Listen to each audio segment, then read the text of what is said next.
There is a moment when you finally get tired of being emotionally dragged around by everything and everyone, and something inside you rises and says, "Enough.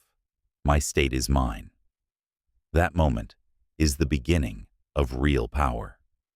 From here on, strength stops being loud. It becomes calm, disciplined, and unshakable. The strongest person in any room is the one whose inner world does not collapse when the outer world explodes. That calm, you see, it isn't passive. It's training. It's design. Think about how many times your mood has been hijacked by a tone, a comment, or a message on a screen. How many nights you've replayed arguments long after the other person forgot. Every reaction costs you energy. Your biology spikes, your focus breaks, your peace shatters. You're not just annoyed, your whole system is dragged into a storm you never chose. This audiobook ends that, not by numbing yourself, but by making you so centered, so self-led, that nothing outside you gets to decide who you are. You will learn how to reclaim your emotional space, how to pause before reacting, how to choose your state before the world chooses it for you. Peace is not something you wait for. Peace is something you generate from within. Your inner space is sacred, and it's time to stop letting strangers, coworkers, and old memories walk through it with muddy shoes. By the end, you won't just stay calm. You'll become someone the world cannot easily move. If you're ready to rise above the noise, like the video, it tells YouTube you're choosing awareness over autopilot. Subscribe now, and don't miss the next chapter in your evolution. And remember, the deepest transformation belongs to those who stay until the very end. Chapter 1. The Inner Gatekeeper. Decide what enters your mind. Before you learn to stay calm in difficult situations, you must understand something fundamental. Your mind is a doorway, and almost every problem you face comes from the fact that this doorway has been left wide open your entire life. People walk through it with their opinions. Their moods walk through it before they even speak. Their frustrations walk through it through a single text message. Even memories walk through it uninvited, dragging versions of you that no longer exist. You were never taught to guard this doorway. You were taught to be understanding, to be available, to be nice, to be patient, to be forgiving. All good things, but dangerous when applied without boundaries. Because while you were trying to be good, you were never taught to be in control. And when you are not in control of what enters your mind, everything around you becomes a potential intruder. Your peace cannot survive like that. Think about it. How many times has a single comment ruined your entire day? How often has someone's bad mood infected yours? How many nights have you spent replaying something that should have never been allowed inside your inner world in the first place? That happens because somewhere inside, you believe you have no choice. Something happens, you feel something, and you think that feeling is automatic. You think irritation is automatic. You think anger is automatic. You think overthinking is automatic. You think anxiety is automatic. But the truth is this: nothing is automatic unless you accept it as automatic. Your emotional experience is a direct reflection of what you allow to enter your mental space. And the first step in becoming emotionally untouchable is taking back ownership of that space. Your mind is not public property. Most people move through life as if their internal world is a public park, open to everyone, accessible to anyone, available at any time. A stranger's tone can change your heartbeat. A coworker's attitude can infect your entire afternoon. Someone else's stress becomes your tension. Someone else's chaos becomes your spiral. But your mind is not a park. Your mind is a private home, and you decide who gets to enter. The reason your peace has been fragile is not because the world is loud. It's because the door inside you has no filter, no guard, no lock. When someone throws negativity your way, you don't question whether you should let it in. It just walks straight through. But emotional mastery begins with a simple truth. You cannot control the world, but you can control what crosses the border into your thoughts. The world can knock. The world can push. The world can shout. The world can try to provoke. But entry is a choice. Your choice. What you allow, you amplify. Everything you allow into your mind expands. If you allow disrespect in, it grows into resentment. If you allow irritation in, it becomes anger. If you allow someone's anxiety in, it becomes your anxiety. If you allow negativity in, it becomes your narrative. The mind is a powerful amplifier. It multiplies whatever energy it receives. That is why protecting your mental gate is not optional. It's vital. A single rude comment can replay in your mind 100 times. A small insult can transform into a deep wound. A simple inconvenience can ruin your entire mood. But only if it gets inside. You cannot stop birds from flying over your head, but you can stop them from building a nest in your hair. Triggers will come. People will test you. Situations will challenge you. But you decide whether they enter and stay. That decision is the beginning of your strength. Start your day as the gatekeeper. Every morning, before the world touches you, you need to tell yourself, "Today, I decide what gets inside." Because if you don't decide, everything else will decide for you. Life is full of emotional thieves. The news tries to take your clarity. Social media tries to take your focus. People try to take your calm. Your past tries to take your present. The world is not intentionally trying to break you. It's just noisy, chaotic, and rushed. If you don't claim your emotional territory first, something else will. Make your first decision of the day a powerful one. No one enters my mind without my permission. Say it until you believe it.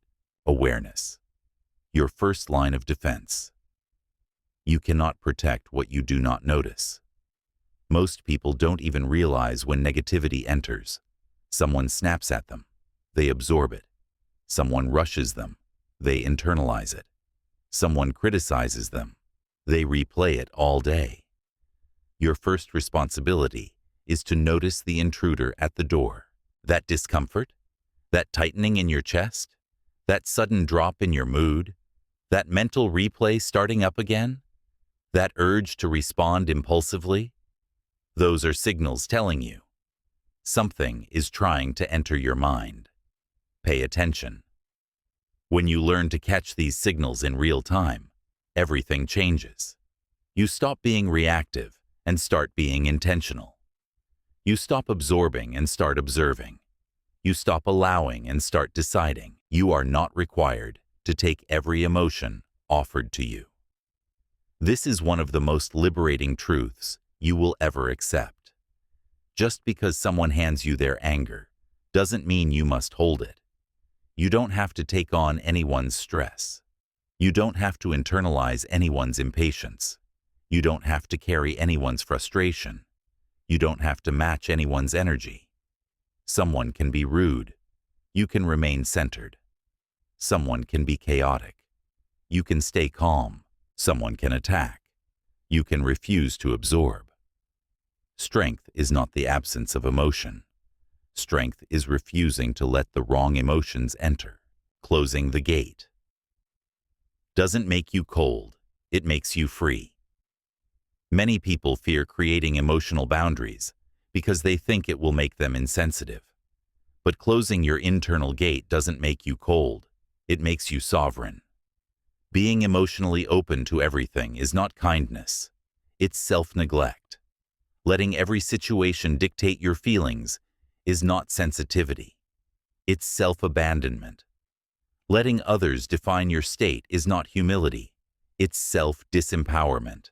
To become emotionally untouchable, you must learn the difference between being open-hearted and being open-doored. Your heart can stay warm. Your presence can stay kind. Your spirit can stay generous. But your mind, your inner sanctuary, must be guarded with discipline. This is where emotional mastery begins. You cannot be calm in chaos if chaos can walk right into your head. You cannot be strong under pressure if pressure controls your thoughts. You cannot be unbothered if you let everything bother you. This chapter is your first step. You are learning to stand at the gate of your own mind and say, "Only what strengthens me may enter.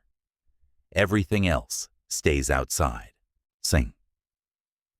When you live with that level of choice, you stop living as a victim of the world and start living as the creator of your inner world.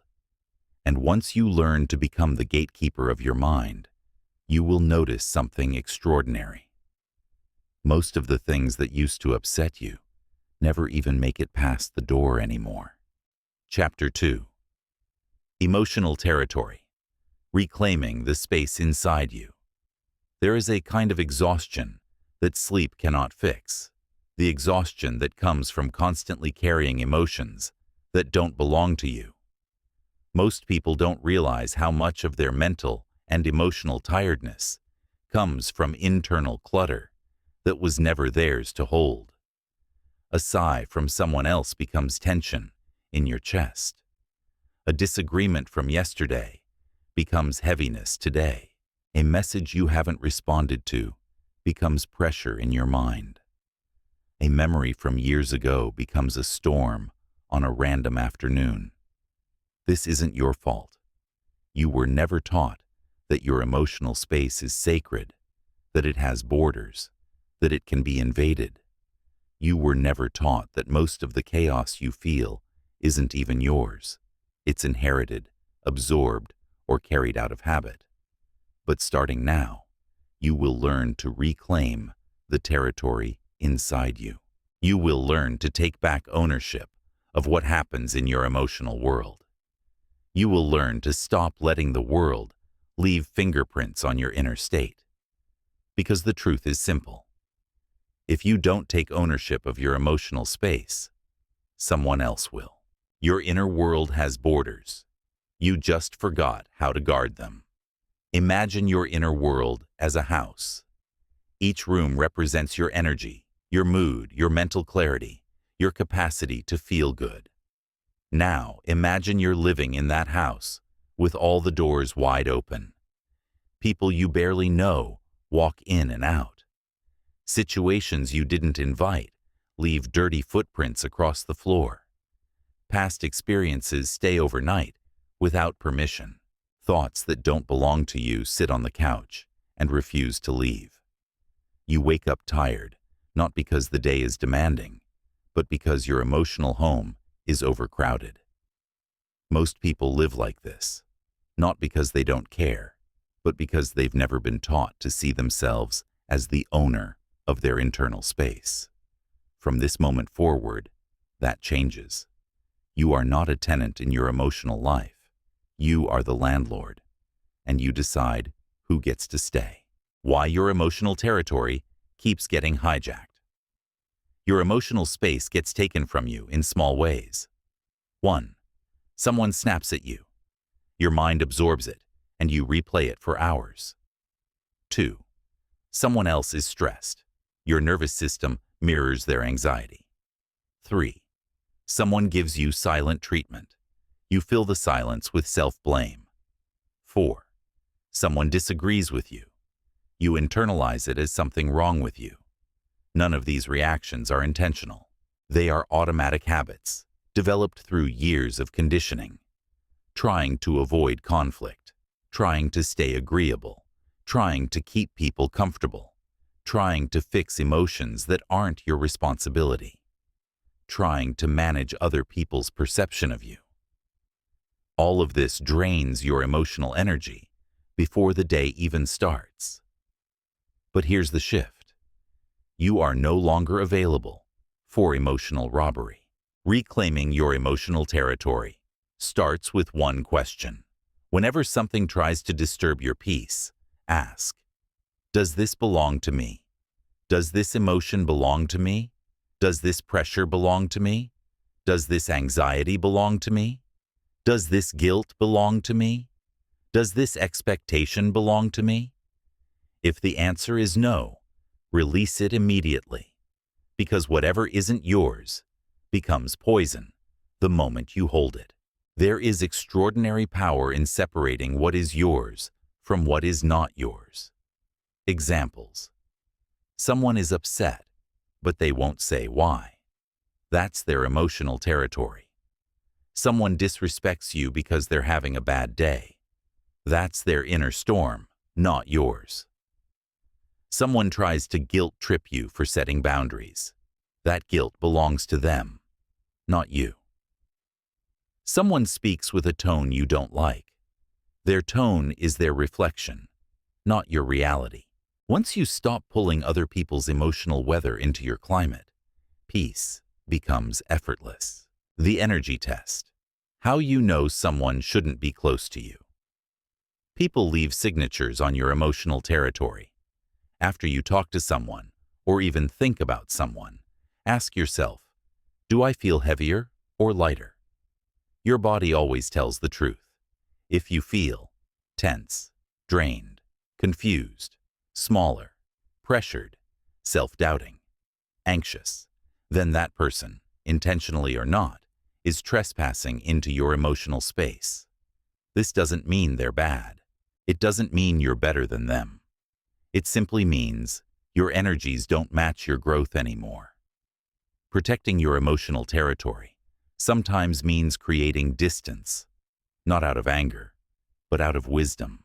Your emotional space shrinks when you say yes out of obligation. Every time you say yes when you meant no. It's fine when it wasn't. I don't mind when you did. I'll help when you were exhausted. Okay, just to avoid conflict, you shrink your emotional territory. You crowd your inner world with responsibilities, expectations, and emotions you cannot hold. This is why you feel overwhelmed. Not because life is too much, but because you are holding too much that isn't yours. Reclaiming your emotional space means this. You stop abandoning yourself to keep others comfortable. That is the moment peace begins growing inside you again. You can care deeply and still protect your space. Fiercely protecting your peace does not mean becoming cold, becoming distant, becoming detached from life, closing your heart, avoiding people. It means this: you learn to care in a healthier direction, toward yourself first. Self-respect is not selfishness. Emotional boundaries are not walls.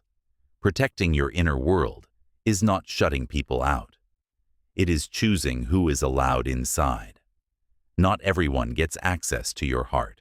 Not everyone has earned access to your mind. Not everyone should have access to your energy. Your internal world is sacred. Treat it that way. The moment you reclaim your emotional territory, everything changes. You walk differently when you're not carrying emotional weight that isn't yours. You speak differently when you're not trying to fix anyone.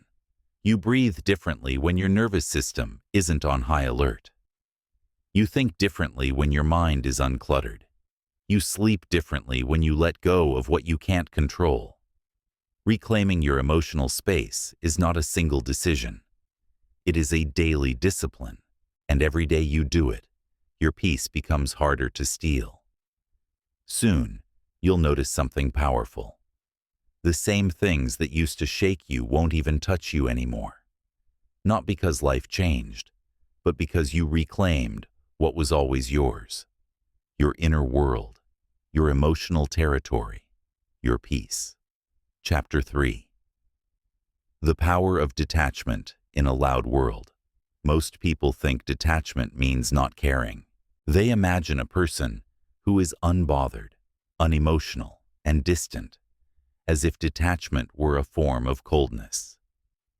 But real detachment has nothing to do with shutting down your heart. It has everything to do with freeing your heart. Detachment is not about withdrawing from life. It's about withdrawing from unhealthy emotional entanglement. It's about not letting every comment, every tone, every problem, and every unexpected moment stick to you like glue. Detachment means this: I can love you, support you, care for you, listen to you, but I will not carry what does not belong in me. This is one of the most powerful emotional skills you will ever learn. Because the world is loud. People are unpredictable. Life throws things at you constantly. And without detachment, every disturbance in your environment becomes a disturbance in your mind. The moment you learn to step back internally, the world stops owning you. Why you need detachment to stay emotionally strong. Look at your daily life. Someone's tone changes. You feel tension. Someone disagrees. You feel defensive. Someone is cold. You assume you did something wrong. Traffic slows. You get irritated. Someone complains. You feel drained. Notice the pattern? You are reacting because you are attached. Attached to being understood. Attached to being right. Attached to being liked. Attached to being respected. Attached to things going your way. Attached to people behaving how you prefer. Attached to outcomes you can't control. Attachment creates suffering because it ties your peace to things outside of you. Detachment breaks that chain. It teaches you how to exist with the world without being controlled by it. It teaches you how to observe without absorbing. It teaches you how to stay open-hearted without staying unguarded. Your spirit doesn't need to become hard. Your emotions don't need to disappear. Your heart doesn't need to close. It simply needs a boundary line. I can feel this moment without letting it define me. Detachment is a space, not a distance. People think detachment means stepping away from life, but in reality, it means stepping into yourself. Detachment creates the space you need to think clearly. Most people live with zero emotional space, only emotional pressure. They feel something and react instantly. They hear something and take it personally. They experience something and interpret it through fear, insecurity, or habit. Detachment interrupts this cycle. It inserts distance between what happens and how you respond. That distance is power.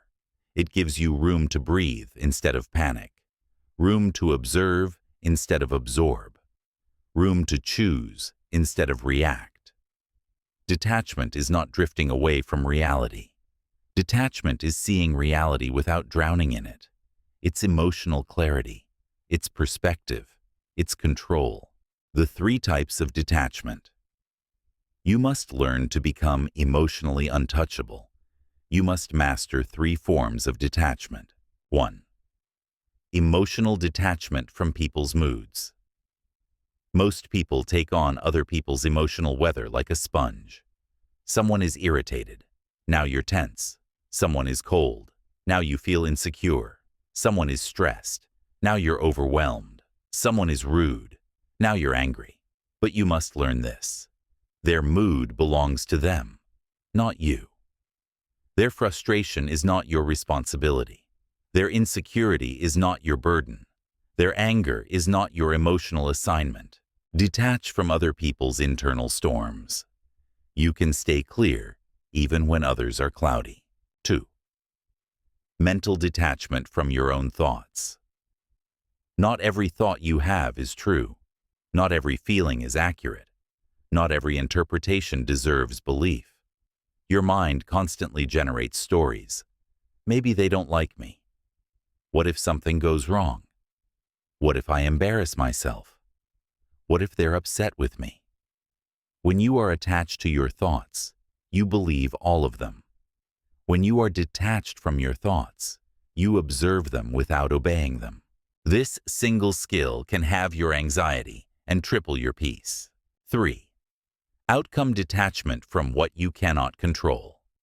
You cannot control people's reactions, people's opinions, people's maturity level, unexpected problems, delays, mistakes, timing, circumstances. Yet attachment convinces you that if you just try harder, just push more, just worry enough, you can force life to bend. You can't. No one can. Detachment frees you from the fantasy that stress equals control.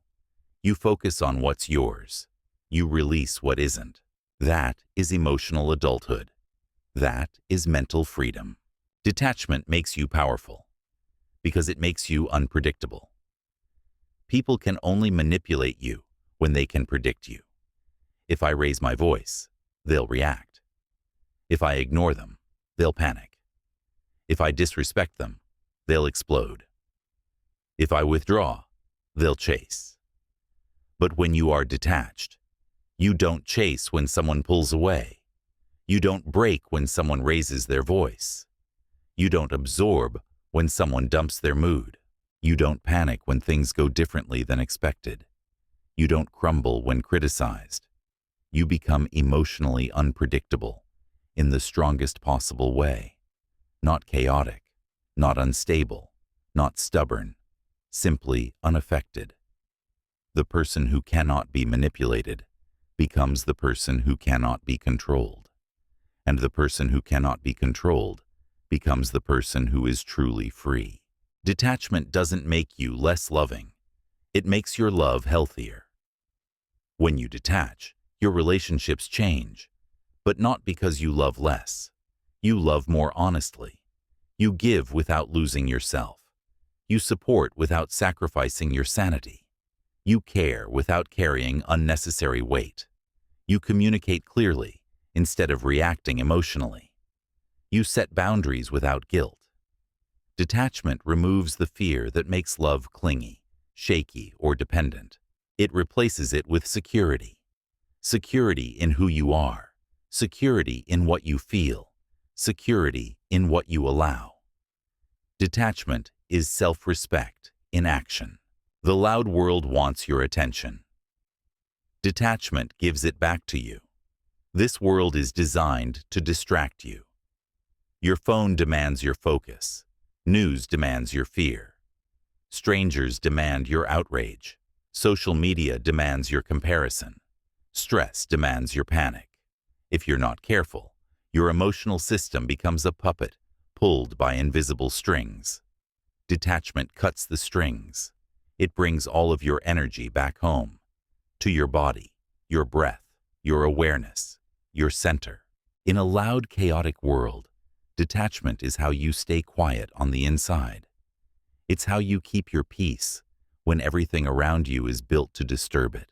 This is the beginning of emotional freedom. Detachment doesn't mean you walk through life numb or indifferent. It means you walk through life so grounded that nothing external can shake you out of your inner stability. You observe without absorbing. You feel without falling apart. You love without losing yourself. You engage without being controlled. You care without being consumed. This is not distance. This is mastery. The loud world will continue shouting, but you will learn how to move through it like a calm, steady axis, unmoved, unshaken, untouchable.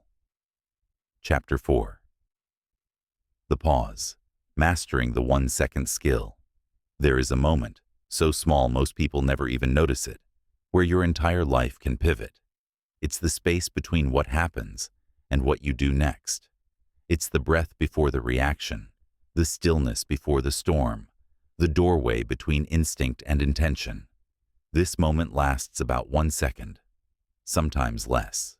But inside that 1 second lies the difference between saying something you regret and saying something wise, escalating a conflict and dissolving it, losing your peace and keeping it, acting from emotion and acting from strength. Most people live their entire lives unaware that this moment even exists. They fire back without thinking. They get triggered instantly. They snap before they breathe. They defend before they understand. They react before they reflect. This is why their relationships crumble. This is why their peace collapses. This is why their days feel heavy. Their lives are run by impulse, not intention. But emotionally strong people live differently. They have trained themselves to master the pause, that intentional moment where you stop the automatic reaction and choose a higher response. The pause is emotional power. The pause is emotional maturity. The pause is emotional freedom. Why the pause feels so hard and why most people skip it. When something triggers you, a tone, a comment, an insult, a message, your brain fires instantly. Your amygdala sends a danger signal. Your heart rate spikes. Your muscles tighten. Your mind narrows its focus. Your body prepares for fight or flight. This all happens in less than a second. Your biology is trying to protect you, but it often protects you in the wrong direction. Instead of helping you stay calm, it helps you react. Instead of helping you stay clear, it pushes you to attack or defend. The pause interrupts this biological chain reaction. That one conscious second gives your brain enough time to regain control. With practice, you can train your mind to take that pause automatically. But first, you must understand something crucial. The pause feels uncomfortable because you are not used to it. Your brain wants the fast reaction. Your ego wants the last word. Your fear wants control. Your old patterns want familiarity. The pause feels unnatural until it becomes your new strength. The pause is a skill, not a personality trait. Some people say, "I'm just a reactive person. I explode easily. I'm emotional, I can't help it." These are habits, not identities. Patterns, not personality. Conditioning, not destiny. You can train the pause the same way you train a muscle.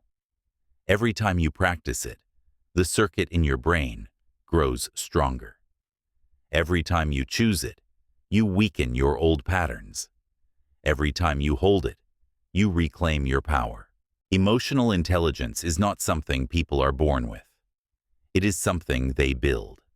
And the foundation of that intelligence is the pause.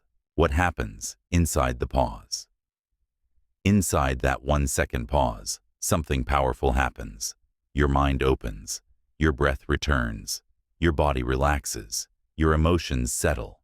Your clarity awakens. Your maturity rises. Your self-control returns. In that second, you go from unconscious reaction to conscious leadership.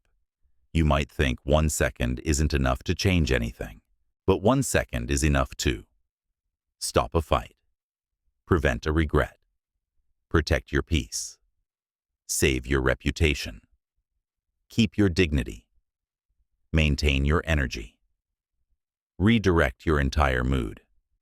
A single pause can shift your entire day, and enough pauses can shift your entire life. How to practice the pause? 3 simple techniques. Here are the 3 practices that emotionally strong people use daily. 1. The breath before the word. The moment you feel irritation, anger, or defensiveness rise, take 1 slow breath. Not 3, not 5, just 1. 1 breath creates space. 1 breath signals the brain to calm down. 1 breath interrupts the emotional spike. 1 breath is enough to keep you from losing yourself. 2. The question that reverses the reaction. Inside your pause, ask 1 simple question. What response will protect my peace? Not, what response will prove my point? Not, what response will defend my ego? Not, what response will make me win? Only, what response keeps me aligned with the person I want to be? This shifts your entire emotional state instantly. 3. The posture of stillness. Your body tells your brain how to feel. So when you're triggered, do this. Relax your shoulders. Unclench your jaw. Slow your movements. Keep your voice soft. Keep your face neutral. When your body stays calm, your mind follows. This is how you hold emotional authority without saying a word. The pause protects you from being controlled. People who try to provoke you rely on one thing, your instant reaction. But when you pause, you become unpredictable. Their tactics fail. Their power dissolves. Their emotional grip breaks. The person who pauses cannot be manipulated. The person who pauses cannot be controlled. The person who pauses cannot be shaken. Your stillness becomes your shield. The pause makes you emotionally untouchable. The stronger your pause, the calmer your life becomes. You stop getting hooked by people's behavior. You stop falling into emotional traps. You stop reacting the second something goes wrong. You stop letting small things create big problems. You stop letting your emotions run the show. You become the person who responds with intention, speaks with clarity, moves with self-control, carries quiet power, stays grounded no matter what. The pause becomes your emotional gravity, the force that holds you steady while the world spins loudly around you. Your challenge: practice the 1 second. Today. Something today will test you. Someone will push a button. Something unexpected will happen. That is your training moment. When it comes, pause. 1 second. 1 breath. 1 conscious choice. You will feel the difference immediately. Not because the world got quieter, but because you became louder inside.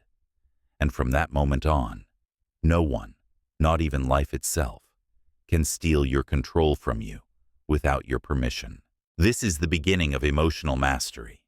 This is the skill that will change every relationship, every decision, every conversation in your life.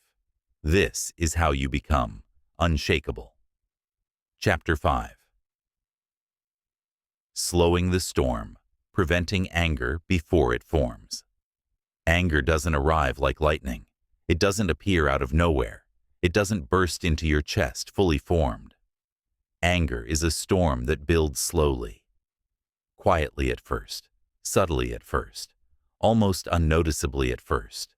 A tone, a gesture, a delay, a disappointment, a misinterpretation, a thought you believed too quickly. The storm begins as a small ripple in your nervous system, but because you've never been taught to recognize these early ripples, you often don't notice the storm until it's already raging. By then, your clarity is gone. Your breathing is sharp. Your thinking is narrowed. Your voice rises without permission, and you feel like you're angry all of a sudden. But anger is never sudden. It is always built.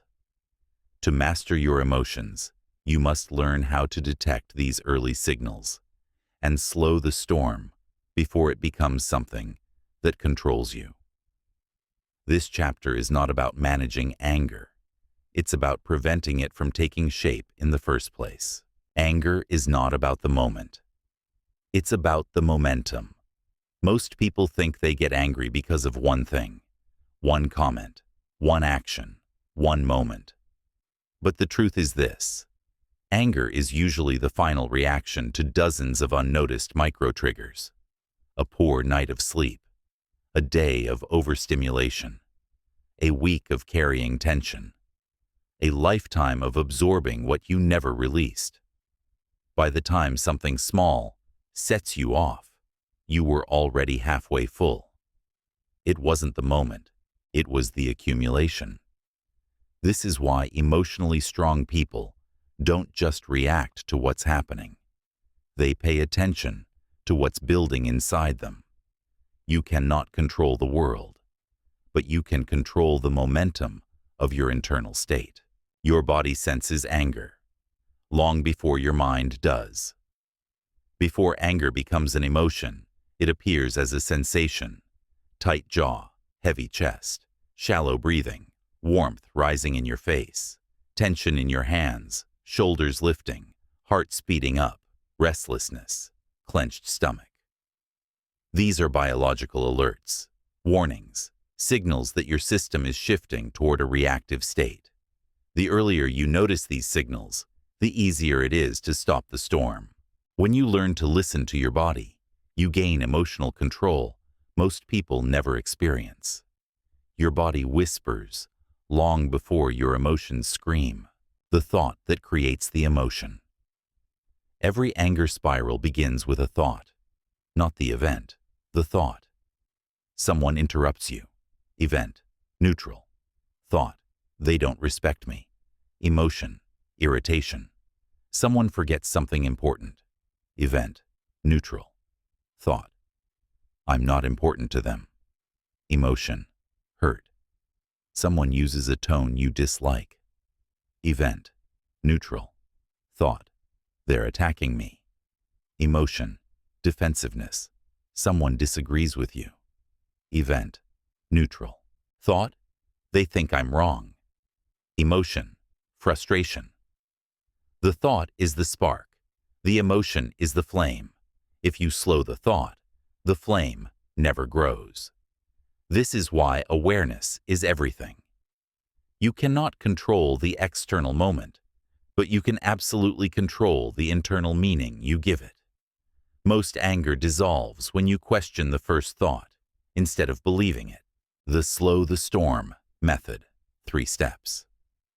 Here is the technique emotionally strong people use to prevent anger long before it grows. Step 1. Name the first sensation. The moment you feel the earliest flicker. I feel tension. I feel heat. I feel pressure. I feel tightness. I feel activation. Naming the sensation reduces the emotional intensity by up to 50%. This is neuroscience. Your brain calms when it understands what is happening. Step 2. Slow the thought. Don't follow it. Your mind will try to create a story. They're disrespecting me. They're doing it on purpose. This always happens. Here we go again. Why can't they just... But you don't follow that story. You interrupt it. Is this true? Is this personal? What else could this mean? What if I don't assume anything yet? Is this worth my peace? Interrupting the story disarms the emotion. Step 3. Use breath to stabilize your system. Not deep meditation, not controlled breathing for 5 minutes. Just this. Inhale slowly through your nose. Exhale slightly longer through your mouth. A longer exhale signals safety to your nervous system. Your heart slows. Your cortisol drops. Your clarity returns. In under 10 seconds, the storm weakens. Anger loses power. When you don't feed it. Anger is like a fire. If you feed it with assumptions, stories, and overinterpretation, it grows. If you starve it with awareness, it fades. 90% of anger dissolves when you slow your thoughts, breathe, observe sensations, question assumptions, detach from interpretation. This is called emotional redirection. You redirect the energy before it becomes destructive. Anger feels powerful. But calm is power. People who explode think they're being strong. But the truth is this. Anger is the absence of control. Calm is the presence of control. Anyone can explode. Anyone can shout. Anyone can get worked up. It takes no intelligence and no discipline to react emotionally.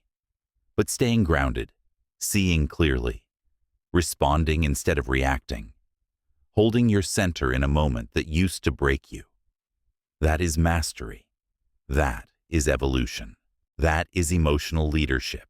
When you slow the storm, you change the ending. You speak differently. You treat people differently.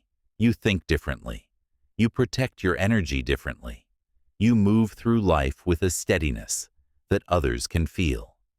People begin to trust your presence. Your relationships become healthier. Your decisions become wiser. Your life becomes lighter. And most importantly, you feel powerful inside yourself. Not loud, not aggressive, not intimidating.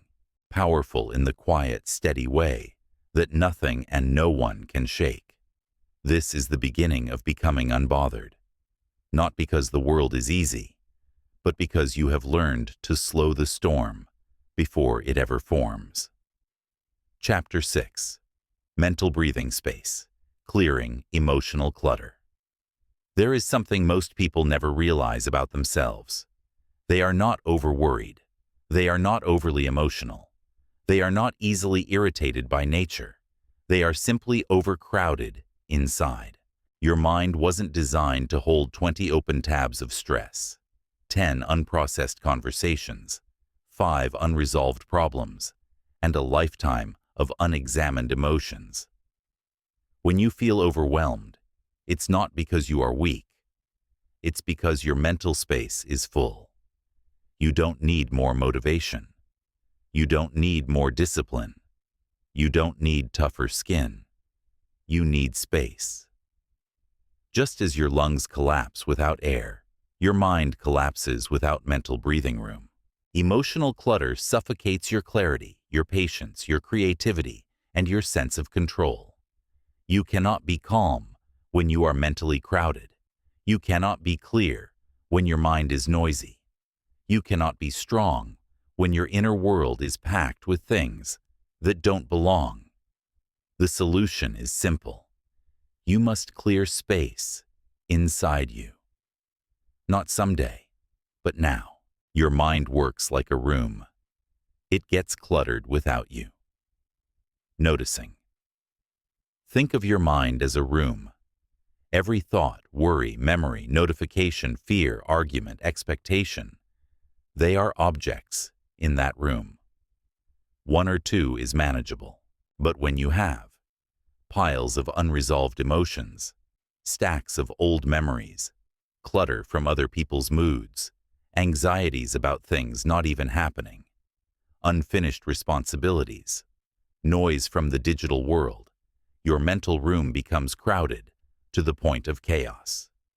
This is why people feel irritated easily, overwhelmed quickly, tired for no reason, emotionally sensitive, mentally foggy, unable to focus, anxious without clarity. The room is full. Your mind needs clearing, not critiquing. Your brain was not built for constant input. In the past, humans processed stress in waves, moments of intensity followed by long stretches of quiet. But now, you wake up and immediately consume noise. You check your phone and get hit by 10 different energies. You scroll and absorb other people's lives.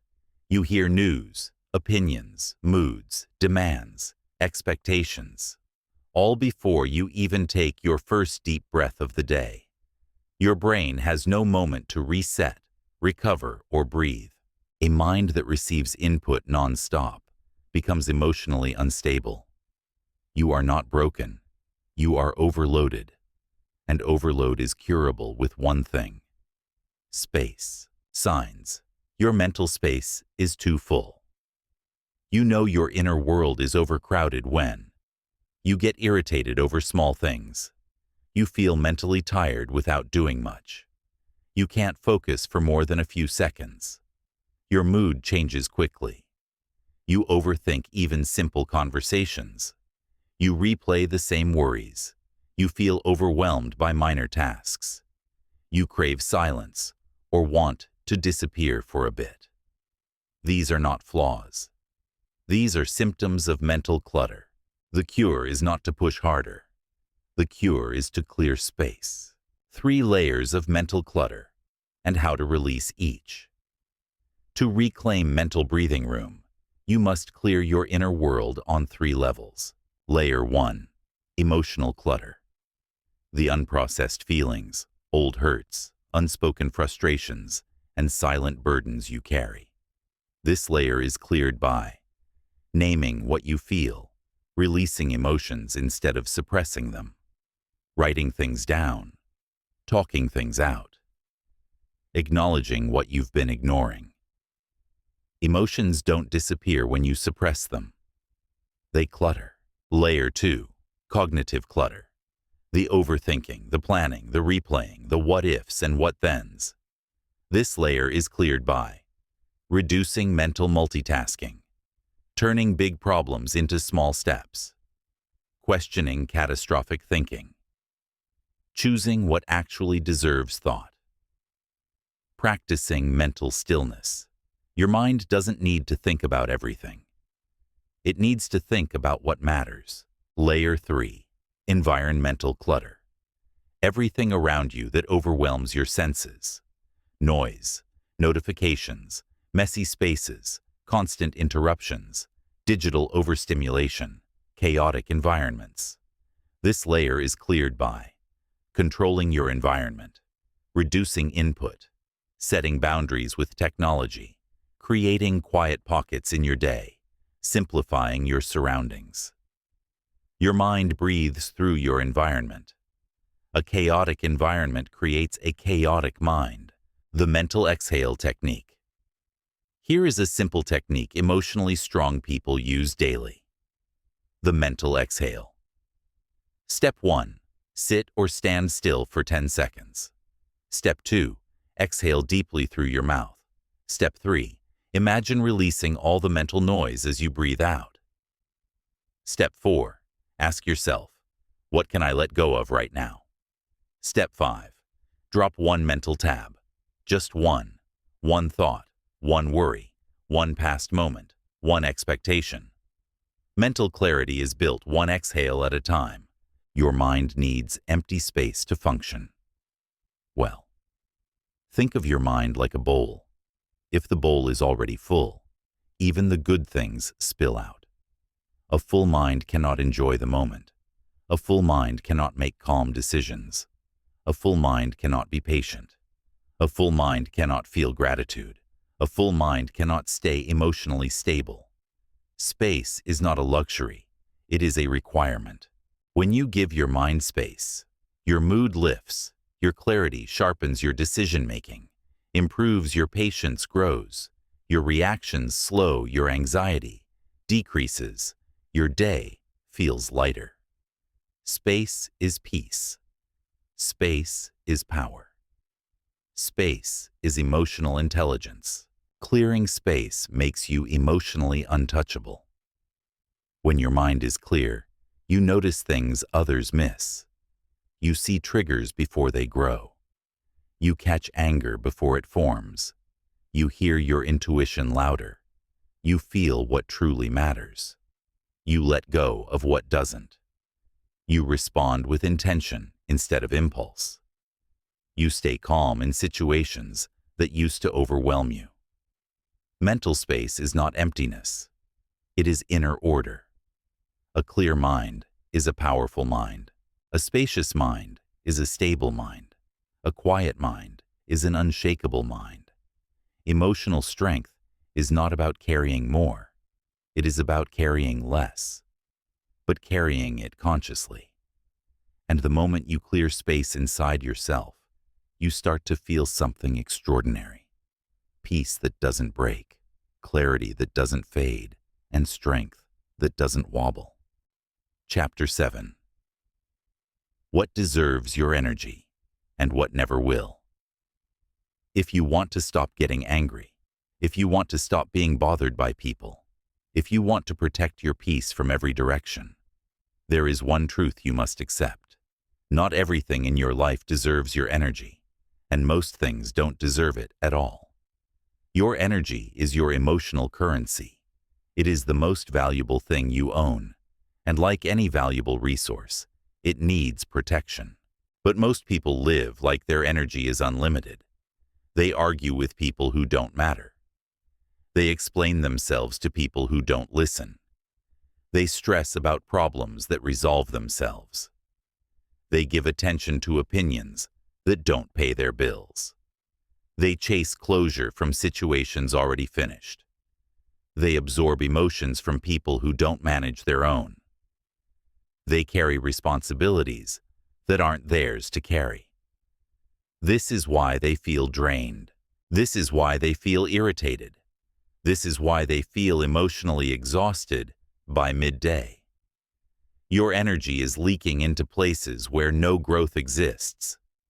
To build emotional strength, you need to become selective, aggressively selective, with what you allow to influence your emotions. There are only 4 things that deserve your energy. Everything else, let it fall away. Let's break them down. 1. What you can control: your actions, your words, your decisions, your habits, your reactions, your self-respect, your discipline. These are the things that truly matter, because they shape your life from the inside out. When something happens, the question is never, why did this happen to me? The real question is, what can I control in this moment? That one question turns emotional chaos into emotional clarity. 2. What helps you grow? Anything that strengthens you deserves your energy. Growth feels uncomfortable, but it never drains you. It expands you, sharpens you, stretches you. Growth looks like learning a new skill, working on your dreams, taking ownership of your life, practicing emotional discipline, developing your mindset, building habits that move you forward, letting go of old patterns, breaking cycles that have held you back for years. If it makes you a better version of yourself, it deserves your attention. If it leaves you feeling smaller, weaker, or confused, it does not. 3. What protects your peace? Not everything that feels good right now is good for your peace. Not everything that feels hard right now is bad for your peace. Peace is not gentle. Peace is selective. Peace requires boundaries, honesty, and discipline. Anything that protects your inner world deserves your energy, like declining invitations that drain you, letting go of relationships that take more than they give, setting standards and sticking to them, choosing rest without guilt, stepping out of conversations that feel toxic, taking breaks from overstimulation, saying no when you mean no. Protecting your peace is not selfish. It is survival. 4. What aligns with your values? The person you want to be, the future you are building, the life you are shaping. Your values are your internal compass. When something aligns with your values, it pulls you forward. It strengthens your character. It builds your integrity. It increases your self-respect. Anything that violates your values, that pulls you away from who you want to become, does not deserve your energy. Ever. Now let's talk about what never deserves your energy. This is where the transformation happens. Because when you stop feeding the wrong things, they stop controlling your life. Here are the things that should never get your energy again. 1. Unnecessary drama. Arguments that go nowhere. People who enjoy conflict. Conversations filled with negativity. Drama is the cheapest currency of emotional exchange. You lose the moment you participate. Walk away. 2. People who don't respect you. If someone dismisses your feelings, belittles your goals, drains your spirit, mocks your boundaries, manipulates your kindness, they do not deserve access to your emotional world. Respect is not negotiable. 3. Situations you can't change: traffic, weather, other people's moods, delays, unexpected inconveniences. These do not deserve your emotional reaction. You can't control them, which means you shouldn't feed them. Let it pass. 4. Opinions that add no value. Someone thinks you're wrong. Someone thinks you should live differently. Someone assumes things about you. Someone misunderstood you. Okay. Let them. Your life doesn't move based on opinions. It moves based on actions. 5. Temporary emotions: anger, insecurity, jealousy, irritation. They all come in waves. And like waves, they pass if you don't feed them with thought and attention. Feel them. Don't follow them. 6. Things that steal joy, but add nothing. Doom scrolling, gossiping, comparing yourself to others, putting yourself last every time, being available 24/7, over-explaining, trying to be liked by everyone. All of these drain your energy while giving you absolutely nothing back.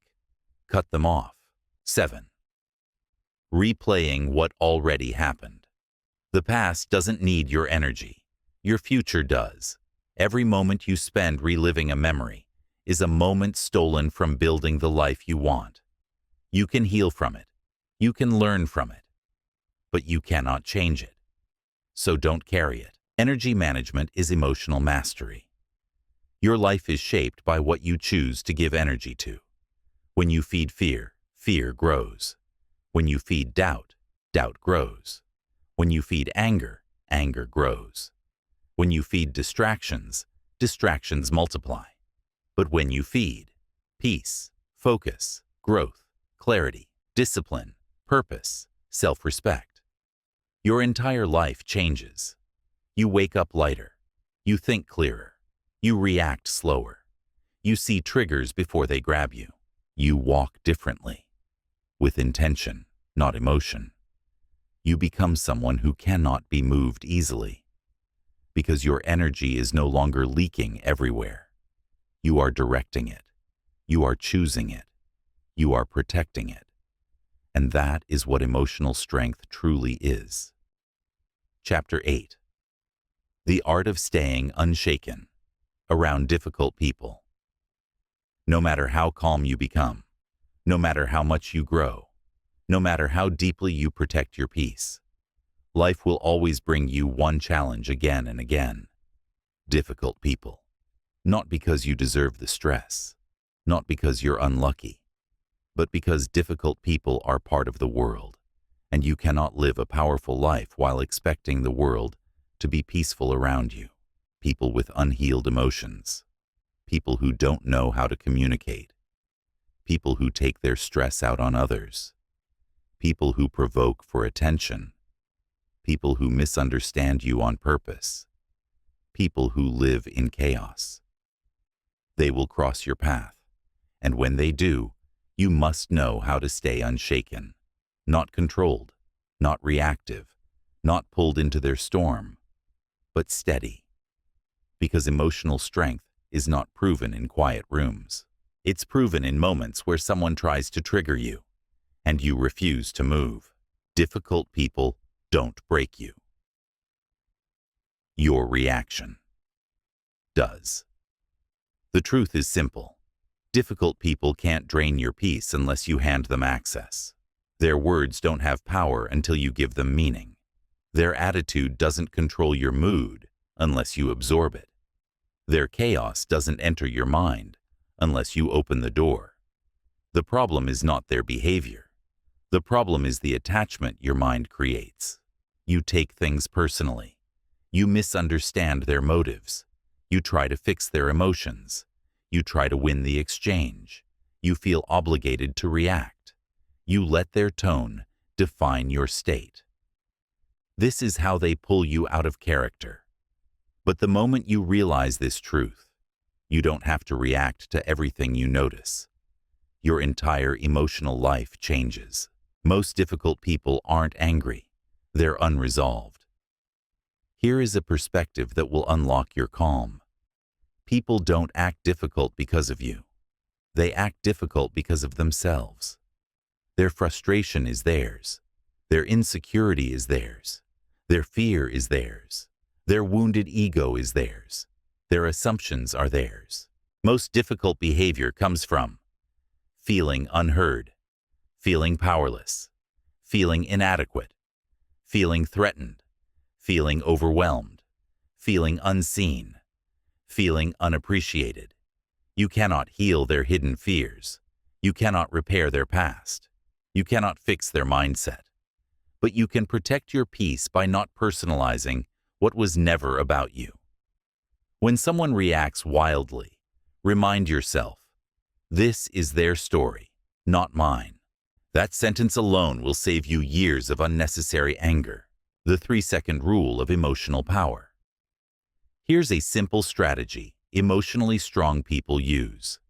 When someone says something rude, dismissive, or provoking, pause for 3 seconds, not to freeze, not to retreat, but to regain control of your internal state.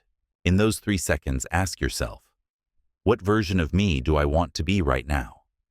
Not, what do they deserve? Not, what should I say back?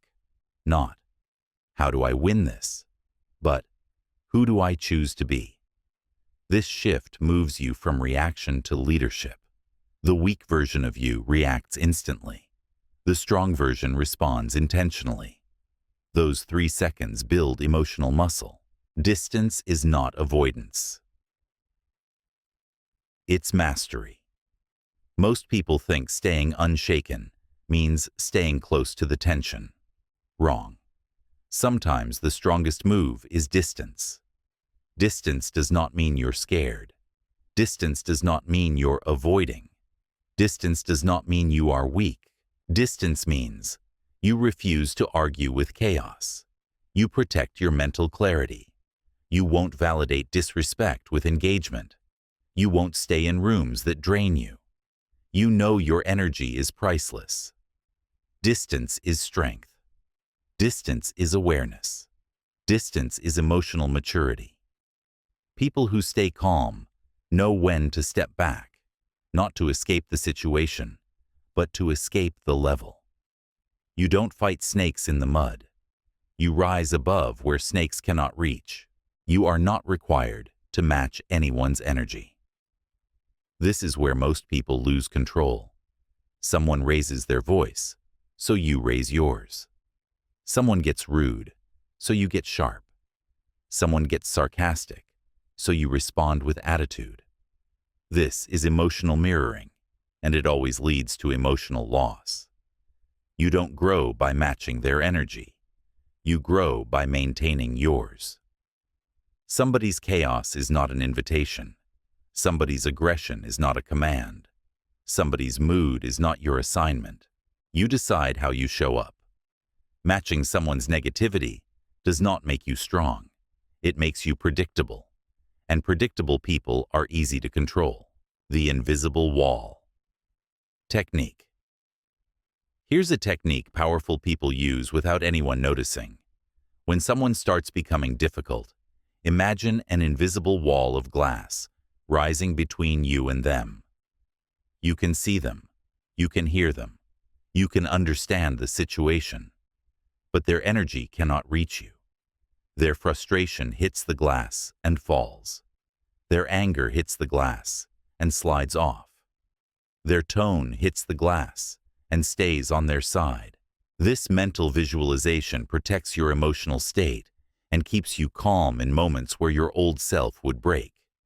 It's not escapism. It's emotional insulation. Don't take the bait. Many difficult people aren't trying to communicate. They're trying to provoke. They want a reaction, a crack in your calm, a sign they affected you, an emotional opening, a way to make their chaos yours. Your job is to do one thing. Don't take the bait. When you don't bite, you remain in control. And nothing frustrates a difficult person more than someone they cannot rattle. Your calm becomes your shield. Your silence becomes your dominance. Your stillness becomes your strength. They lose power when you remain calm. Something magical happens when you don't react. They lose momentum. They lose control. They lose the emotional battlefield. Because difficult people rely on one thing: your participation. Their chaos requires your energy. Their anger requires your response. Their argument requires your engagement. Remove your engagement and they run out of power. It's like trying to start a fire with wet wood. It won't ignite. Your calm becomes their confusion. Your lack of reaction becomes their defeat. Your emotional control becomes their mirror. revealing everything they haven't healed. Staying unshaken is not coldness, it's self-respect. You stay calm, not because you're emotionless, but because you respect yourself enough not to self-destruct. Staying unshaken is an act of self-protection. It says, I refuse to shrink into pettiness. I refuse to abandon my peace. I refuse to lose my character because someone else lost theirs. I refuse to let someone's chaos become my identity. I refuse to operate at the level of someone who isn't leading themselves. This is maturity. This is strength. This is emotional authority. You cannot control people, but you can control your presence. People will misunderstand you. People will misjudge you. People will challenge you. People will project onto you. People will try to push you. You can't stop them, but you can stay rooted. You can choose clarity over conflict. You can choose distance over drama. You can choose silence over chaos. You can choose peace over ego. You can choose character over reaction. This is mastery. This is leadership. This is how you stay unshaken, not because the world became easier, but because you became stronger. Chapter 9. The emotional armor that makes you untouchable. There is a version of you, calm, centered, confident, unbothered, who already exists inside you. But that version has been buried under years of reacting, pleasing, absorbing, defending, and explaining. To become untouchable, you must stop walking through life emotionally naked. You need armor, not the kind that makes you cold, not the kind that blocks connection, but the kind that shields your peace without hardening your heart. This is emotional armor, the invisible protection that makes you unshakable in a world full of triggers, tension, and unpredictable people. It is not arrogance. It is not detachment. It is not indifference. It is self-respect, self-awareness, and self-control woven together so tightly that nothing external can easily pierce your inner world. Emotional armor is built, not born. You're not born knowing how to stay calm. You're not born knowing how to protect your energy. You're not born knowing how to handle conflict, criticism, or pressure. You build those skills the same way you build physical strength, through repetition, practice, and conscious training. Emotional armor is formed every time you choose calm over reaction, clarity over chaos, understanding over assumption, boundaries over people-pleasing, silence over unnecessary arguments, presence over overthinking. Every choice becomes a protective layer. Every moment of discipline becomes another shield, and slowly you become someone who cannot be easily shaken. Not because life gets easier, but because you get stronger. The 4 layers of emotional armor. To understand your inner strength, you must understand the structure of the armor that protects it. There are 4 layers. Layer 1. Awareness. The helmet. Awareness is the first layer of protection. It shields your mind, the place where stress is born and peace is broken.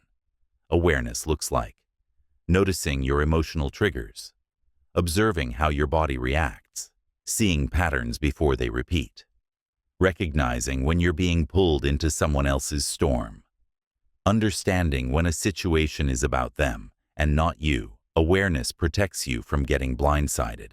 It gives you the power to say, I know what this is, and I won't fall for it. That is the mental armor that keeps your thoughts clear under pressure. Layer 2. Boundaries. The chest plate. The strongest people have one thing in common. They know what they will and will not allow. Boundaries are not walls. They are filters. They protect your heart, your peace, your emotional reserves, your self-worth. Boundaries sound like, no, I'm not available. That doesn't work for me. I won't continue this conversation. Please don't speak to me like that. I'm stepping away from this energy. This layer stops others from draining you or crossing into places they don't belong. A life without boundaries is a life without protection. Layer 3. Detachment. The shield. Detachment is the armor most people skip, and it's why they stay emotionally fragile. Detachment does not mean you don't care. It means you don't cling. It means you stop personalizing everything. You let people be who they are. You release expectations that create disappointment. You don't attach your mood to someone else's mood. You don't give every voice access to your emotions. You observe without absorbing. Detachment keeps you from getting cut by things that were never yours to carry. This is the shield that blocks chaos before it reaches your inner world. Layer 4. Self-respect, the inner core. This is the strongest layer of all. When you have deep self-respect, you stop explaining yourself to the wrong people, staying where you're undervalued, tolerating disrespect, responding to petty behavior, shrinking to keep others comfortable, apologizing for protecting your peace. Self-respect is the armor beneath the armor, the inner core that makes every other layer stronger. When you truly respect yourself, your reactions become intentional. Your presence becomes powerful. Your boundaries become effortless. Your silence becomes meaningful. Your energy becomes sacred. This layer makes you untouchable because you're no longer operating from insecurity or fear. You're operating from identity. Without armor, every little thing hurts. Without emotional armor, one rude comment ruins your day. One misunderstanding triggers anxiety. One argument drains you. One disappointment derails your focus. One difficult person throws off your peace. This is what it means to live emotionally unprotected. You feel everything too deeply. You react too quickly. You burn out too easily. Your mind becomes fragile. Your mood becomes unstable. Your energy becomes accessible to everyone. But once you build emotional armor, the world stops hitting you at full force. You feel what's happening, but it doesn't consume you. You see the problem, but you stay grounded. You hear the tone, but you don't crumble. Life still happens. It just doesn't break you anymore. The moment you put on emotional armor, everything changes suddenly. You don't respond to provocation. You don't try to win arguments. You don't chase validation. You don't take things personally. You don't feel obligated to fix people. You don't fall into emotional traps. You don't let temporary moments create permanent reactions. You develop a different posture. Calm, clear, confident. People notice it, even if they can't explain it. You stop being easy to provoke. You stop being easy to drain. You stop being easy to manipulate. Your peace becomes protected. Your energy becomes selective. Your presence becomes powerful. You become emotionally untouchable. This armor is not about hiding. It's about leading. You're not wearing this armor to escape the world. You're wearing it so you can move through the world without losing yourself. Emotional armor does not disconnect you. It empowers you.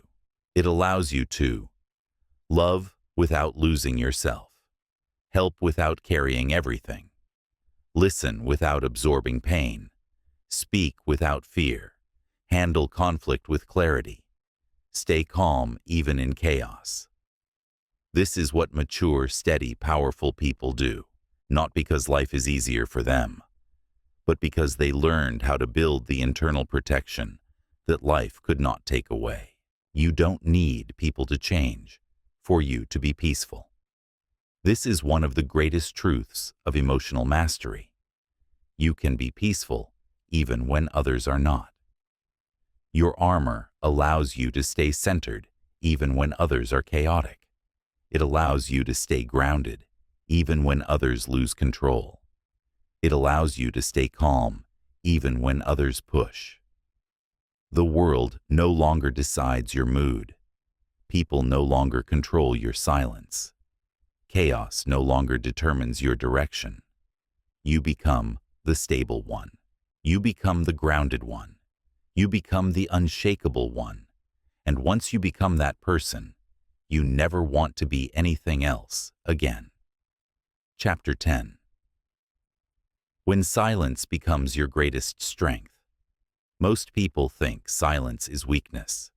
They think silence means you don't know what to say, you don't have a comeback, you don't have the courage to speak up. But here's the truth. Weak people use noise. Strong people use silence.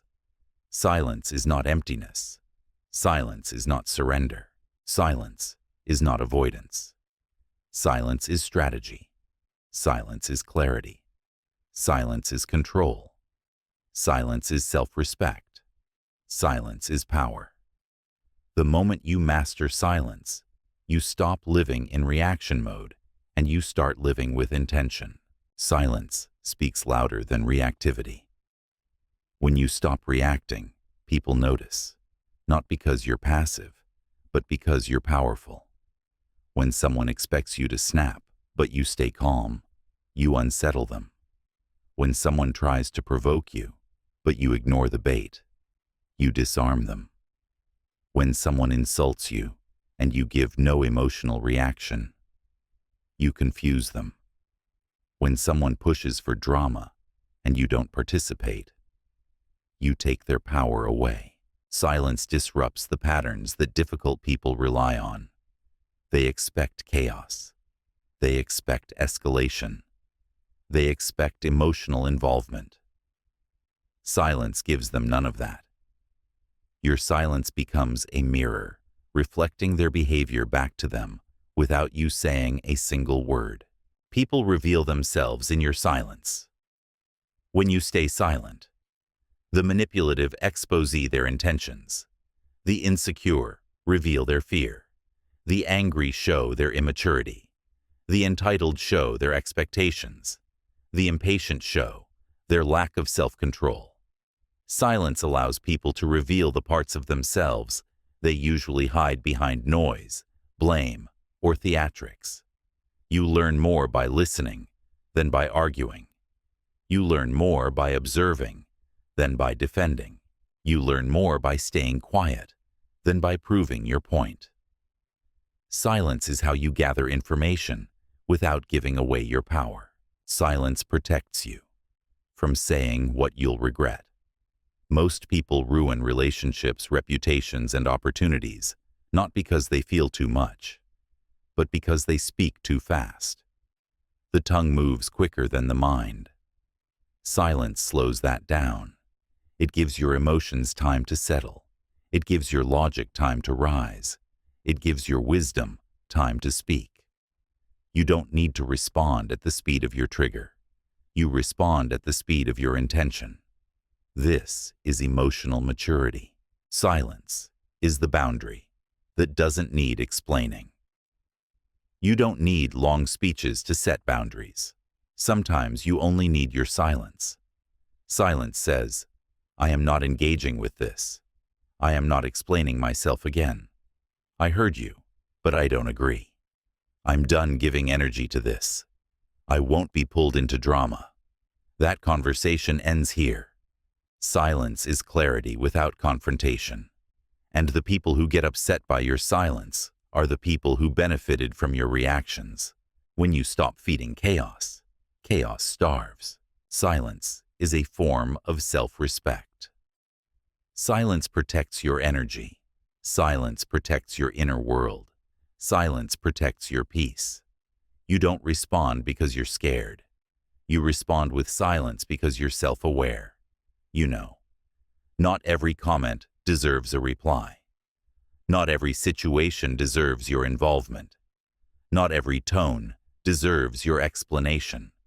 Not every person deserves access to your inner world. Silence keeps your dignity intact. Noise often destroys it. Silence helps you see the truth behind people's actions. When you stop reacting emotionally, you begin to see the truth in people's behavior. You see who respects you without needing your validation, who manipulates when they lose control, who only listens when you raise your voice, who values you versus who uses you, who meets you with calm versus who insists on chaos. Silence is like turning off the music so you can finally hear what's real. One of the strongest moves you can make is saying nothing. Say nothing when someone tries to bait you, someone twists your words, someone wants to fight, someone misinterprets you on purpose, someone needs you to react so they can feel justified, someone disrespects your boundaries, someone raises their voice hoping you'll raise yours. Not because you're avoiding the situation, but because you refuse to lose yourself in it. Silence is not escape. Silence is elevation. Silence is a test. You either pass or fail. The universe will test you. You will be tested by the rude, the loud, the impatient, the condescending, the angry, the insecure, the manipulative, the entitled. Every one of them will offer you a chance to lose your composure. Your silence is not for them. Your silence is for you. It says, I lead myself. I don't follow chaos. People cannot control what they cannot predict. The moment you master silence, you become unpredictable. And the moment you become unpredictable, you become uncontrollable. People can provoke you only when they know how you react. Take that reaction away, and you become someone they cannot manipulate. Difficult people do not fear your anger.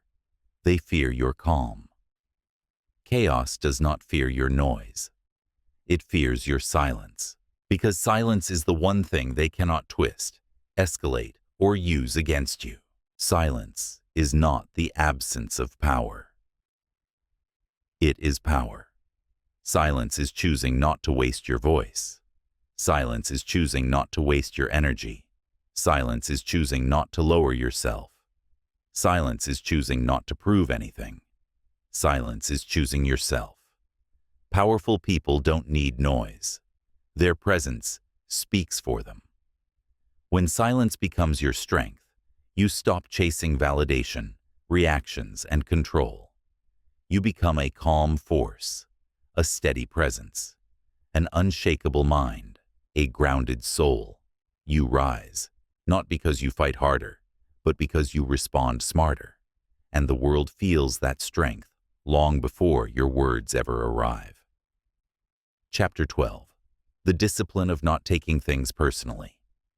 If you want true emotional freedom, if you want peace that lasts, if you want to stop getting bothered by people, you must learn one discipline.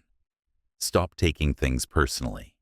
This single shift will remove 80% of your emotional stress, because most of the things that upset you were never about you in the first place. People act from their wounds. People speak from their insecurities. People react from their fears. People project from their unresolved inner world, and yet you internalize it as if it were a reflection of your worth. It's not. Taking things personally is one of the most draining habits a person can have, and mastering this discipline is one of the most liberating. Most people's behavior has nothing to do with you. Here is the truth that changes everything. People don't treat you based on who you are. They treat you based on who they are. Their mood, their stress, their perspective, their upbringing, their trauma, their emotional maturity, their insecurities, their fears. When someone snaps at you, ignores you, disrespects you, reacts strongly, pulls away, gets irritated, acts cold, misunderstands you, It's almost always a reflection of their internal state, not your value. Stop making other people's emotional storms about your self-worth. Taking things personally makes you a target. People who take everything personally are easy to manipulate. All someone has to do is shift their tone, withhold attention, or make a careless comment, and suddenly your entire mood collapses. That means your peace depends on their behavior. Your confidence depends on their tone. Your self-worth depends on their approval. Your stability depends on their validation. This is emotional slavery. The moment you take things less personally, you become harder to provoke, harder to manipulate, harder to destabilize. You become untouchable. There are 5 lies you tell yourself when you take things personally. These lies distort reality and make everything feel like an attack. Let's expose them. Lie number 1. They must be upset with me. No. People have entire lives happening inside them that have nothing to do with you. Sometimes they're tired. Sometimes they're distracted. Sometimes they're overwhelmed. Sometimes they're dealing with private battles. You don't need to be the center of their stress. Lie number 2. It's my fault. Not everything is your fault. Not everything is your responsibility. Not everything is yours to fix. People make choices. People make mistakes. People misbehave. And sometimes it has nothing to do with you at all. Lie number 3. They don't like me. People's behavior is inconsistent. Their mood changes. Their energy shifts. Don't build your self-worth on someone else's bad day. Lie number 4. I did something wrong. Sometimes you're not wrong. You're just available, and they're just overwhelmed. Stop turning every tension into self-blame. Lie number 5. I need to fix this. No. You are not responsible for soothing every emotional wave around you. People will survive their own moods. You're not their emotional caretaker. The 3 filters that emotionally strong people use. When something happens, emotionally mature people run it through 3 filters. Filter 1. Is this really about me? 9 times out of 10, the answer is no. Filter 2. Does this deserve my emotional reaction? If it threatens your peace more than it helps, skip it. Filter 3. What story is my mind creating? Your mind loves to create stories that feel true, but aren't true at all. Challenge the story before you absorb the emotion. The emotional distance skill. Here is a practical technique to stop taking things personally.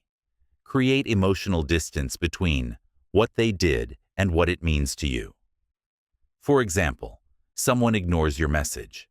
The trigger says, they don't care about me. The emotional distance says, they might be busy. I don't know the full story. Someone talks with an annoyed tone. The trigger says, they're mad at me. The emotional distance says, they might be stressed. Someone forgets something important. The trigger says, I'm not important. The emotional distance says, they're overwhelmed. Distance turns reactions into wisdom. Not taking things personally isn't being cold. It's being grounded. You're not becoming emotionless. You're becoming emotionally responsible. You're not disconnecting from others. You're disconnecting from false stories. You're not ignoring problems. You're refusing to create problems where none exist. You're not reducing your empathy. You're reducing unnecessary suffering. This is emotional maturity, not emotional avoidance. People's words lose power when you know who you are. The more deeply you know yourself, the less other people can shake you. Their tone doesn't define you. Their mood doesn't decide your worth. Their silence doesn't diminish your value.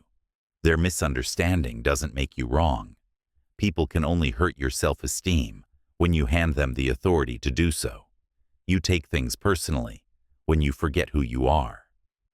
Strength returns when you remember. The strongest people feel deeply, but interpret wisely. They don't jump to conclusions. They don't create stories that don't exist. They don't let temporary emotions become permanent beliefs. They don't attach meaning to noise. They ask themselves, is this worth carrying? Is this even true? Is this about me or about them? What's the bigger picture? What version of me do I want to be right now? This is wisdom. This is maturity. This is emotional leadership. When you stop taking things personally, you become unshakable suddenly. You don't get offended easily. You don't get anxious over small things. You don't replay conversations. You don't spiral into self-doubt. You don't absorb people's stress. You don't get controlled by tone or words. You don't lose your peace in moments that don't matter. You become grounded, steady, clear, strong. People feel your shift. They feel the stability in your presence. They feel your emotional independence. They feel that you cannot be pushed around mentally anymore. This is the discipline that makes you powerful.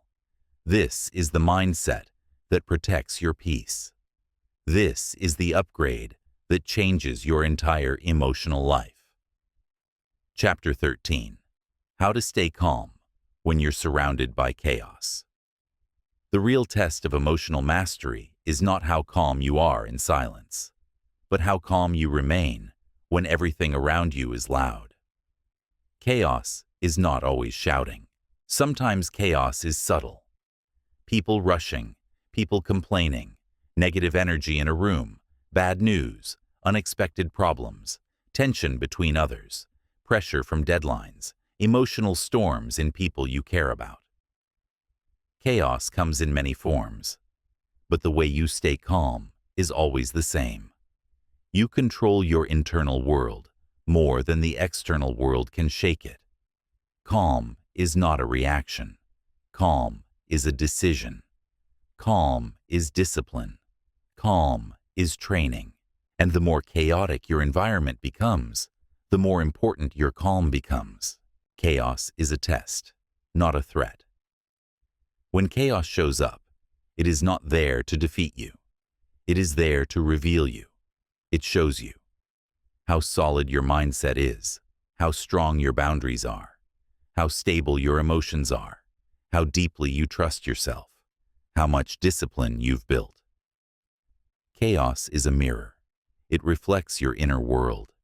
If you break easily when life gets messy, it's not because you're weak. It's because your inner foundation needs strengthening. And that's fixable. Calm is not something you're born with. It's something you train. Inner calm begins with internal separation. To stay calm, you must learn a crucial skill. Separate what's happening around you from what's happening inside you. Most people mix the two. They absorb the room. They mirror the stress. They internalize other people's emotions. They react to every shift in the environment. But calm people do the opposite. They let the outside be the outside, and the inside be the inside.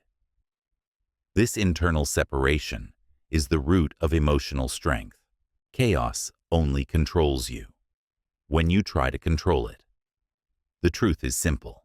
The more you try to control chaos, the more chaos controls you. Chaos is loud.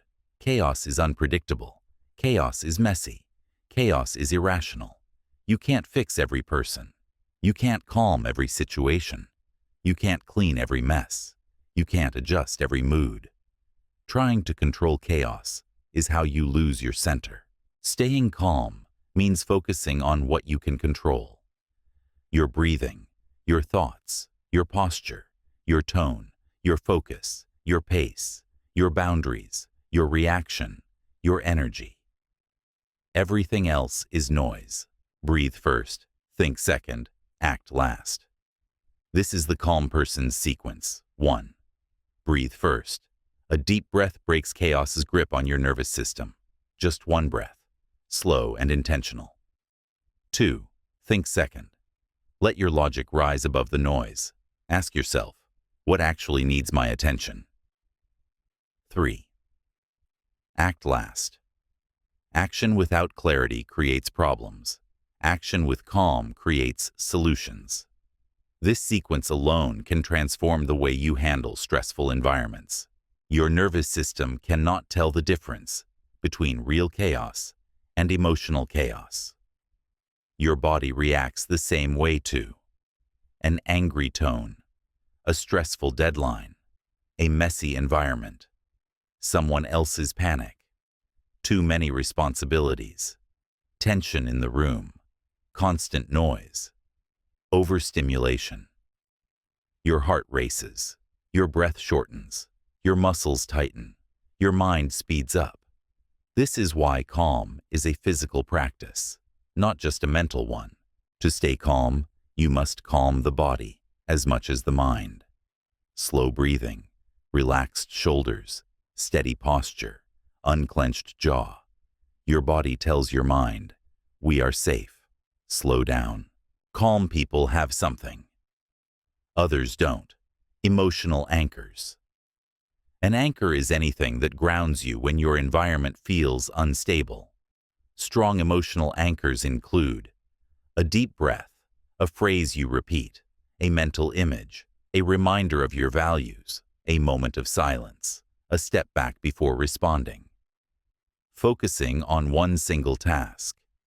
Relaxing your body. Chaos pushes you. Your anchor pulls you back into yourself. This is how you stay steady in rooms that feel unstable. The room changes. When you don't. Something powerful happens when chaos doesn't shake you. People subconsciously look to you for direction, not because you're louder, not because you're dominant, but because you are stable. Calm people shift environments without even speaking. Their presence gives others permission to breathe. Their energy communicates clarity. Their steadiness calms the atmosphere. When you don't match the chaos, you neutralize it. This is leadership. Calm is more impressive than confidence. Confidence can be faked. Calm cannot. Anyone can act confident when everything is going well. But calm under pressure, calm in uncertainty, calm in emotional storms, calm in conflict, calm surrounded by people losing control. That is real strength. And people feel it immediately. Calm becomes a form of authority, not forced authority, natural authority, the kind that makes people listen without you raising your voice. Your calm is a form of protection. Calm protects you from getting pulled into drama, making impulsive decisions, saying things you regret, becoming overwhelmed, absorbing negativity, burning out, losing your center, reacting emotionally, lowering your standards. Calm is not passive. Calm is defensive armor. The world will always have noise. You decide whether it enters your mind. Staying calm doesn't mean you don't care. People often misunderstand calmness. They think calm people don't feel deeply. They think calm people aren't passionate. They think calm people don't react because they don't care. No. Calm people care differently. They care with clarity, not chaos. They act with intention, not impulse. They help without losing themselves. They show up without burning out. Calm is not a lack of emotion. Calm is a mastery of emotion. When you stay calm in chaos, you become the strongest person in the room. You become the steady one. You become the grounded one. You become the one people trust. You become the one people turn to. You become the one who handles pressure with grace. You become the one who doesn't collapse under noise. You become the one who leads yourself, and in doing so, inspires others to do the same. Chaos loses its power when you stop giving it yours. And once you learn how to stay calm in chaos, you will never again fear stressful environments, because you will know your peace goes with you. Chapter 14. How to reclaim your power. After someone shakes you. No matter how strong you become, you're still human. Someone will eventually say the wrong thing. Someone will cross a boundary. Someone will disappoint you. Someone will trigger an old wound. Someone will break your rhythm. Someone will catch you on a tired day. And suddenly, you feel it. Your chest tightens. Your mood shifts. Your thoughts speed up. Your energy drops. Your peace cracks. Even emotionally strong people get shaken sometimes. But the difference is this. Strong people don't stay shaken. They know how to reclaim their power. This chapter teaches you exactly how. Being shaken doesn't mean you're weak. It means you're alive. Feeling hurt, irritated, overwhelmed, embarrassed, misunderstood, disrespected, confused. These reactions don't make you weak. They make you human. What matters is not that you felt shaken, but what you do next. You either reclaim your power, or you stay stuck in someone else's emotional shadow. This chapter shows you how to take that power back every single time. Step 1. Pause before you add meaning. When someone shakes you, your mind immediately tries to explain the feeling. That's dangerous, because in the heat of emotion, your mind becomes a storyteller, and a dramatic one. It writes narratives like, "They don't respect me. They're against me. They think I'm weak. They don't care about me. I must have done something wrong. I'm not enough." These stories often aren't true. They're emotional interpretations. So before you let your mind go there, pause. Don't add meaning. Don't add narrative. Don't add conclusions. Just breathe. Let the moment be a moment before you turn it into a story. Step 2. Separate their behavior from your worth. When someone shakes you, it's easy to internalize their behavior. But here's the truth. People's actions are about their character, not your value. Someone's rudeness is not a reflection of your worth. Someone's tone is not a reflection of your dignity. Someone's frustration is not a reflection of your importance. Someone's mood is not a reflection of your identity. You must separate what they did from who you are. This alone shrinks 70% of emotional pain. Step 3. Release the physical reaction first. The emotional reaction lives in the mind, but the shock lives in the body. You can't calm the mind while the body is still activated. So you must reset your physical state first. Unclench your jaw. Relax your shoulders. Take one slow breath. Feel your feet on the ground. Roll your neck slowly. Loosen your hands. This signals to your nervous system. I am safe. I am steady. I am returning to myself.